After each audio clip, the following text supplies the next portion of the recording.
Doctor Doom एक Marvel का एक ऐसा विलन जो सिर्फ फैंटास्टिक फोर का दुश्मन नहीं बल्कि पूरे मार्वल यूनिवर्स का सबसे डेंजरस कैरेक्टर्स में से एक है।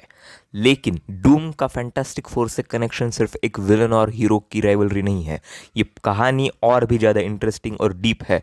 तो चलिए समझते हैं डूम और फैंटास्टिक फोर के बीच का असली कहानी। चैप्टर 1, विक्टर वॉन डूम, एक जीनियस या फिर एक मॉन्स्टर। दोस्तों, डूम का असली नाम है विक्टर वॉन डूम, एक ब्रिलियंट साइंटिस्ट, एक पावरफुल सॉर्सेसर और एक लैटवेरिया नाम के एक कंट्री का डिक्टेटर। लेकिन डूम ऐसा कैसे बना? विक्टर का बचपन लैटवेरिया की सदियों पुरानी ट्रेडिशंस और हार्डशिप्स में गुजरा था। उसके माँ एक पावरफुल विच थी जो डार्क मैजिक यूज़ करती थी और उसके पिता जो थे वो एक हीलर थे।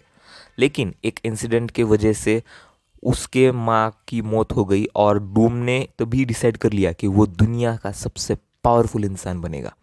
सो अब हम बात करेंगे रीड रिचर्ड्स और डूम एक दुश्मन की। इनकी जो दुश्मनी थी उसकी कैसे शुरुआत हुई थी। Chapter 2, Reed Richards and Doom, the rivalry begins. अब डूम और फैंटास्टिक फोर का कनेक्शन शुरू होता है अमेरिका के एक यूनिवर्सिटी से। रीड रिचर्ड्स जो लेटर हमें मिस्टर फैंटास्टिक बना ऐसे दिखाई देता है, और विक्टर वॉन डूम एक ही कॉलेज में स्टूडेंट्स थे। मतलब दोनों भी एक ही कॉलेज में थे, दोनों जीनियस थे। लेकिन डूम में एक फ्लॉ था जो कि था उसका ईगो। एक दिन डूम एक डेंजरस एक्सपेरिमेंट कर रहा था, उसकी माँ की आत्मा को डार्क डायमेंशन से वापस लाने की। तो उस वक्त रीड रिचर्ड्स ने उसे यहाँ पे पहले से ही वार्न किया था, लेकिन डूम ने किसी की नहीं सुनी। और फिर एक्सपेरिमेंट जो था उसका वो नाकामयाब रहा और उसके वजह से एक बड़ा एक्सप्लोजन हुआ और डूम का जो चेहरा था वो पूरी तरीके से जल गया और उसको फिर वहाँ की यूनिवर्सिटी से भी निकाल दिया गया। फिर अब हम बात करेंगे कि डूम का डॉक्टर डूम में जन्म कैसे हुआ। चैप्टर 3, डॉक्टर डूम का जन्म। अपनी बेइज्जती और हार का बदला लेने के लिए डूम ने दुनिया छोड़ दी और हिमालयस की तरफ निकल गया। वहाँ उसने एक ऐसा सीक्रेट ट्राइब से एंशियंट सॉर्सरी सीखी और अपने लिए एक पावरफुल आर्मर बनाया, और तभी उसने अपना नया नाम रखा डॉक्टर डूम। अब हम बात करेंगे कि कैसे डूम और फैंटास्टिक फोर इनके बीच में यहाँ पे तकरार होना स्टार्ट हो गई। Chapter 4, Doom and the fantastic four. Doom ने पावर ले ली, लेकिन उसका सबसे बड़ा दुश्मन कौन था? Reed Richards and fantastic four. उसको लगा कि रीड की वजह से उसका एक्सपेरिमेंट फेल हुआ।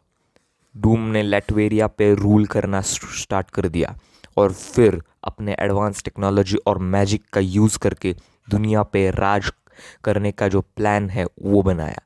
लेकिन हर बार फैंटास्टिक फोर उसके रास्ते में आ जाते थे। चैप्टर 5, क्या डूम फैंटास्टिक फोर का सबसे बड़ा विलेन है? डॉक्टर डूम सिर्फ एक मास्टरमाइंड नहीं है, वो एक ऐसा विलन है जिसके मोटिव समझना मुश्किल है। कभी कभी ऐसा लगता है कि वो सिर्फ पावर चाहता है, लेकिन कई बार वो ऐसे काम करते हुए हमें देखने को मिले हैं जो ह्यूमैनिटी के लिए भी अच्छे होते हैं। और इसी वजह से डूम और फैंटास्टिक फोर की जो दुश्मनी कभी ख़त्म नहीं होगी। सो अंत में हम बस यही कहना चाहेंगे कि मार्वल सिनेमैटिक यूनिवर्स मतलब कि MCU में अभी तक डूम को ऑफिशियली इंट्रोड्यूस नहीं किया गया है, लेकिन रूमर्स है कि फैंटास्टिक फोर के नए मूवी में डूम का रोल हो सकता है।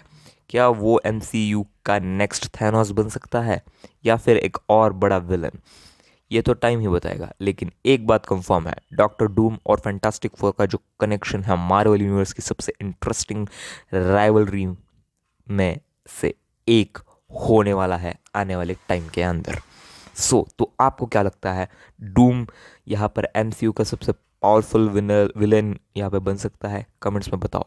और अगर आपको ये वीडियो पसंद आए तो इस वीडियो को कर दीजिए लाइक, चैनल पे अगर नए आए हैं तो चैनल को कीजिए सब्सक्राइब, बेल नोटिफिकेशन को कर देना है ऑन। मिलते हैं आपसे एक और नए वीडियो के अंदर। Till then good bye.